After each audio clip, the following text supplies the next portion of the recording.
AAPC certification. Don't let it expire.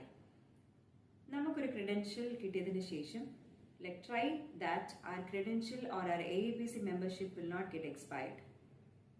First and foremost, നമ്മളിപ്പം ചിന്തിക്കുകയാണെന്നുണ്ടെങ്കിൽ നമ്മുടെ CPC credential എന്ന് പറയുന്നത് it is not just the 3 alphabets or the 4 alphabets which you are going to write after your name. Like for example, Mr. So and so -CPC or CPMA എന്ന് എഴുതുന്ന ആ ഒരു credential എന്ന് പറയുന്നത് it is not just an alphabet. പക്ഷേ നിങ്ങൾ earn ചെയ്ത ഒരു ക്രെഡൻഷ്യൽ ആണത്. സോ ആ ഒരു ക്രെഡൻഷ്യൽ കീപ്പപ്പ് ചെയ്യുന്നതിന് വേണ്ടി you have to do your additional continuing education. Continuing education എന്ന് പറയുമ്പോഴത്തേന് നമുക്ക് എല്ലാവർക്കും ഭയങ്കര ഒരു എക്സ്ട്രാ ബേർഡൻ ആയിട്ട് നമ്മൾ കാണാറുണ്ട്.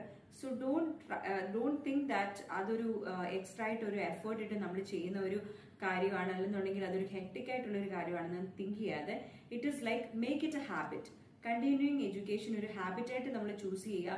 Do your continuing educations and earn your CU credits, like ആ ഒരു പോയിന്റ്സ് നമ്മൾ ഏൺ ചെയ്യുക.